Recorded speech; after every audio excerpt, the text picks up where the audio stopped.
weekly basis. And then the biggest one is, hey, we bought ChatGPT Enterprise, we bought Gemini, we bought all of this. And there's a huge issue here from a learnings and a data standpoint where on average across our clients, we'll see about 60% of the team members at those customers wind up using their personal licenses. So it's great that you bought Claude, Enterprise, ChatGPT, pick Gemini, pick your tool. It's wonderful you've bought that. But if half of your employees are using their personal email addresses, you wind up with a hole there that really impacts you when it comes to learning without talking about security or anything else that you might care about. So look, people have said this a million times, but you fundamentally can't scale what you can't measure. So what do we really have to understand? Which reps are actually using AI? Not who has licenses, but who's using it. What are they actually doing with the tools? So what are all the tools and how effectively are they using them? Activity isn't really effectiveness. What were they doing this? Were they doing this in a sophisticated way? And how do we really get folks doing it?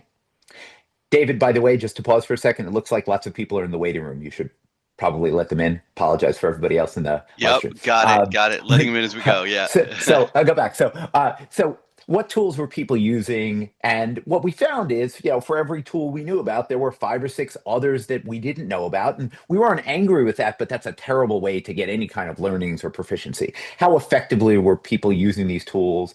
What was blocking everyone else?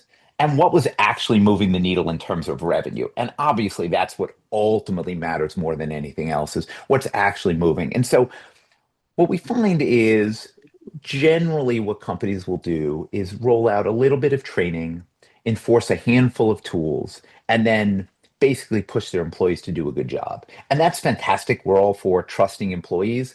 But if you're not learning from what your employees are actually doing, you're missing out on the huge investment you're making in your salespeople. So for us, we were flying blind before we had Scout. We couldn't have told ourselves which reps are actually using AI, what tools had they found on their own, which of those tools were valuable, which of those tools were security risks that we were worried about, or which of those tools were fundamentally just duplicative, where we had to say, hey, folks, to my note taker example, hey, folks, we're all for entrepreneurship, but please, this is the one tool we're going to use. And then was any of it actually helping them close deals? Were they feeling more productive? Or we seeing more productivity when they use these tools? After we deployed our own tool, and this is why we do this, what did the first 2 weeks look like? Kind of full visibility across the organization. So I'm really talking about sales here, but for us, obviously, this applies to everyone in your organization. Full visibility across the organization, which led to conversations between sales and their managers to understand who were the power users, what was working well, and turn that into training. So salespeople, as folks know, obviously there's competition, but the best sellers also share their learnings and their best practices with their colleagues. But as you grow your organization, you can't just rely on chance interactions between your team. Your goal should be to understand what is really working and drive from there. So we were able to build our own playbook for what was actually happening. There were a ton of tools our employees had discovered and were using on their own that we didn't know about, that we authorized, brought into the fold, acquired, and led to kind of more use. And there were others we asked people to stop using. So today we know the top AI tools that are being actively used by our sales team, which parts of the organization would benefit the most from coaching. So because we're seeing what works and what behaviors, what parts of the org are more proficient and less proficient, that can lead into kind of coaching and training and helping people. I'm sure folks have seen this in the world, but especially for employees who've been in the workforce for a while, a lot of these tools are a little bit scary and a little bit intimidating. And so you really want to meet employees where they are and help them say, look, we know you're not using this, but these are the 3 things that are really working for your coworkers. Just do these 3 things and they're going to help you be more effective. And then fundamentally also, we saw where we were overspending and underutilizing licenses. In a couple of places that led to us really double down on training to drive more usage. And a few places we just flat canceled tools and save money. So this is a conversation you want to have with your CEO, not really vibes, right? What's the actual data? So let me show the product for a second. And I apologize, I'm in a hotel room, so I'm just showing Figma because I'm worried about my Wi-Fi from this hotel room, but the product's real. You're all welcome to see it anytime you would like. Uh, this is just the actual product. So this is our own data from the actual product. So this is our dashboard from our Scout product, and it effectively shows across the organization, sales, engineering, product, executive, like what's the AI adoption. You'll see in the upper right-hand corner the various use cases. What are people doing with these tools? What's the fastest growing category? What's the slowest growing category? How are people deploying them? A big thing for this is not just, ChatGPT or Read AI or Claude, but all of those AI upsell tools. So not are your employees using Salesforce? Are they using the Salesforce AI tools? Are they using the Notion AI tools? Are they using the Gong AI tools that you paid a premium for? And if not, like I said, let's get them doing it and let's get them really becoming more effective. From an AI tool standpoint, it's adoption, how many users, DAUs, MAUs, all of the things you'd expect to see and usage trends. And then we can drill down inside the sales department. What are the unapproved tools they were using? What are the approved tools they're using? What percent of people are using it? All of those things you'd imagine. Then, from a proficiency standpoint, a big thing we care about is again by department. We built our own proprietary scoring that some people like, but really what you want to understand and track over time is how are people doing, how are they feeling, and are they learning more? Are they able to use these tools? And then, because this tool exists, we also built kind of a survey story so we can go to our various users and mine the stories from our sales team for the most effective sellers. So, we had this case study come out where one of our sellers talked about using Gamma to create a personalized slide deck for all of his accounts. That seemed to be very effective. We took that seller and had him stand up at a sales meeting and take everyone else through how he was doing it and lead that back into training. There's a million other features, but I know people are busy, and so I'll keep moving along. Back to my presentation. Hold on. Here we go. And so, if I really think about this, what you really have to do if you're going to deploy anything is set some baseline, like deploy visibility. So, that's what our tool is. But whether you're using us or something, really make sure you understand every single thing your employees are actually doing with these tools. How are they using them? Where are they running into issues? What's actually driving pipeline and what isn't? A big thing for us once we have this tracking is identification. Like I said, not just of the employees that are doing this the best or the departments that are doing this the best, but what tools are they really using? What we've found, not just for us, but as we roll this out to clients with tens and tens of thousands of users, there is often an enormous gap between the tools that people have purchased that they assume will be the most useful and the ones employees are actually using. So either that's an opportunity where if you feel very strongly, you're going to have to block and reroute employees, or more likely, to my point earlier on let a thousand flowers bloom, you've learned this from all of your smart employees. Great, let's take advantage of this and move on. Diagnose, you folks get the idea. I don't have to beat this to death of combining telemetry with surveys to understand what's actually working, what's blocking, standardize this, and then continue to just track and repeat. And you want this to be kind of a living set of data where you're looking at this. You don't really have to look at it every day, but where you're looking at this every week, where you're looking at this every month, so we can understand what new tools are popping up, what have we spent money for that's ineffective. Fundamentally, we're paying a huge premium for LLM X. Is it worth it compared to the one that is 30% cheaper from LLMY? So that's how we think about the world here at Larridin.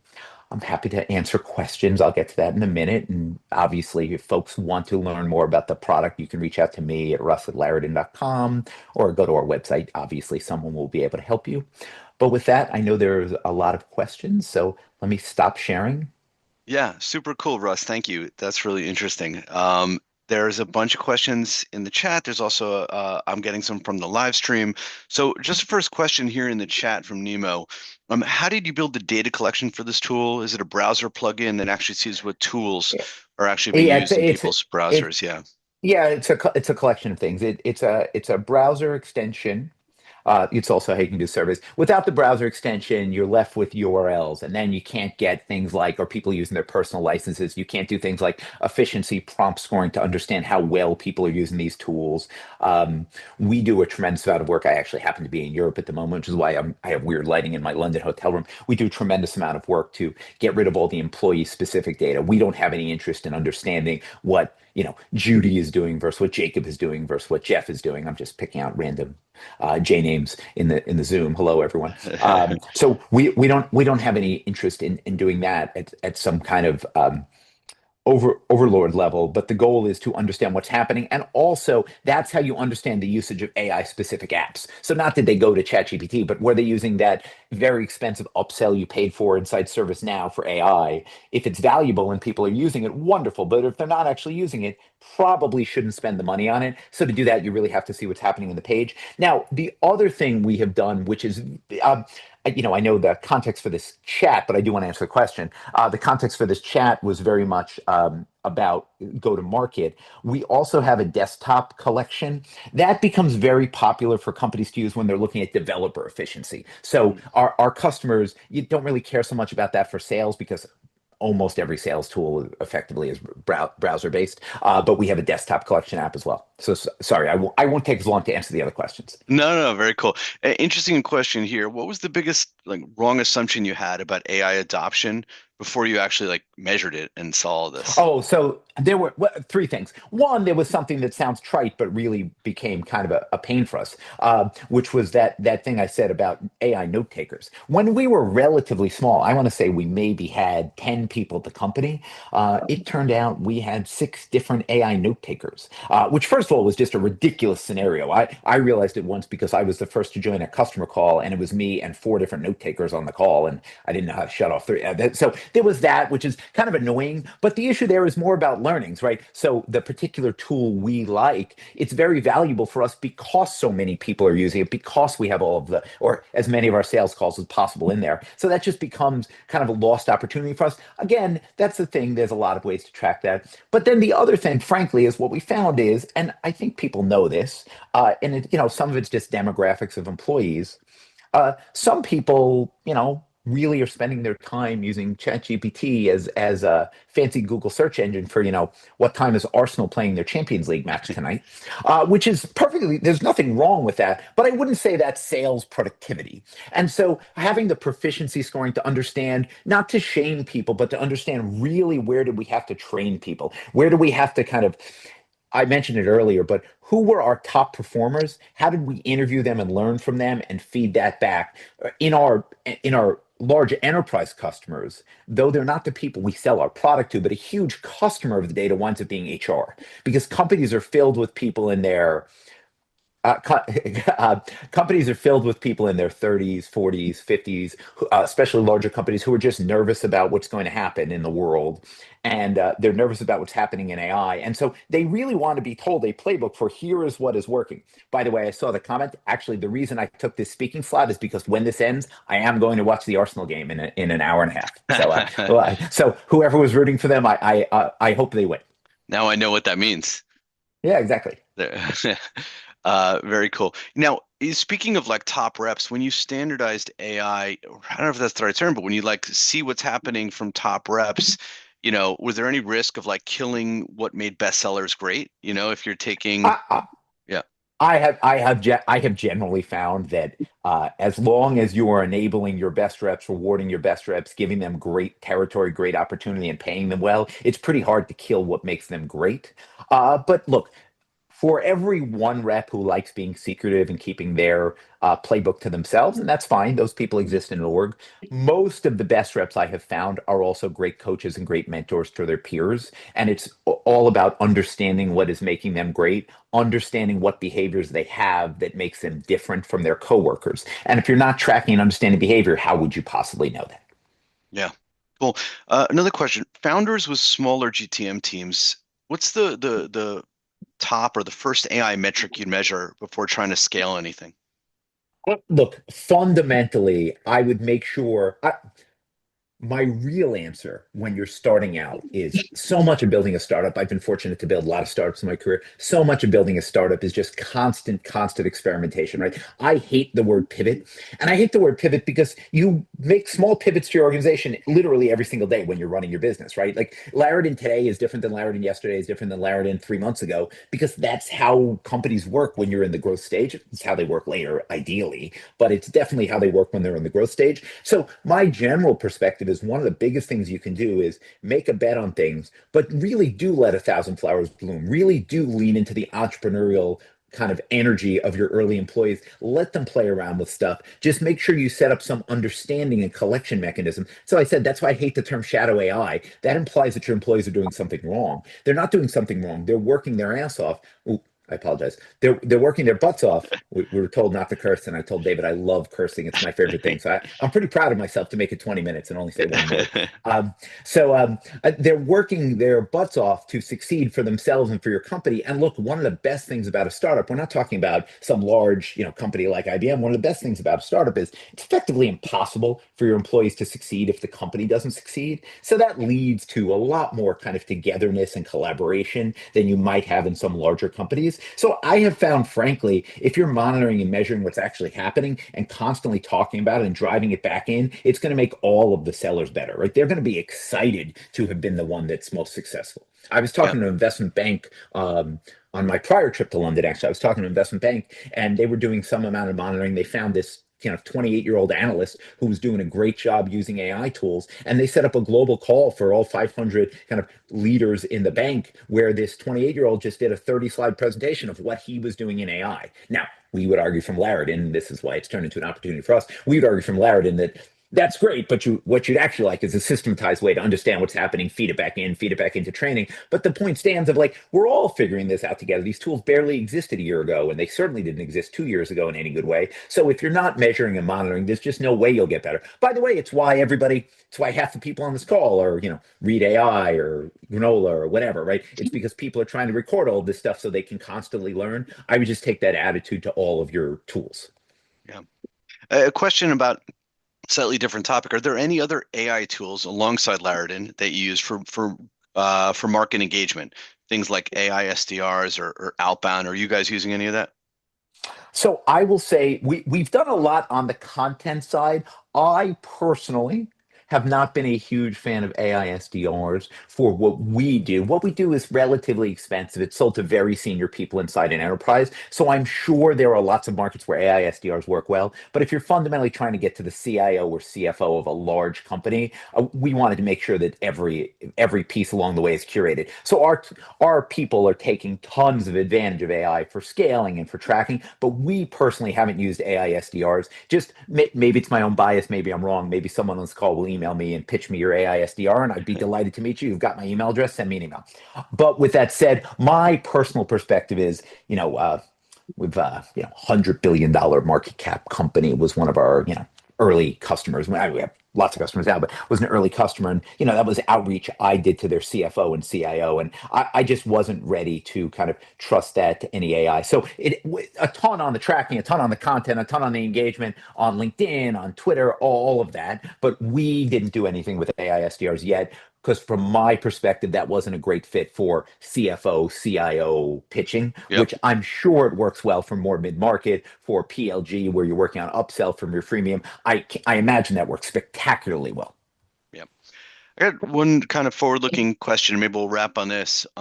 2 years from now, what part of GTM do you think founders will say AI changed more than they expected? Hmm. Fundamentally, one of the things I have found in all of my prior companies, I think what it really will do will raise the floor more than anything else. Fundamentally, one of the things you find again and again and again as a founder of any sales-led organization is there's always an element where you go in later and you go, what happened to those leads? And you realize no matter all of your best effort, there's always some amount of your sellers are below average and they're not doing the follow up when they should. They're not doing the follow up when they're supposed to. And you can put in all the management systems you want. They're just not as good as your best sellers. And so fundamentally, I think the biggest area where AI is going to change is I think the floor is going to go up a lot. I mean, by definition, you Hello. all always have below average. That's right. Oh, Yeah, you oh, have start. oh, we got a, But by definition, it's okay. yeah, I muted Alex. yeah. Thank you.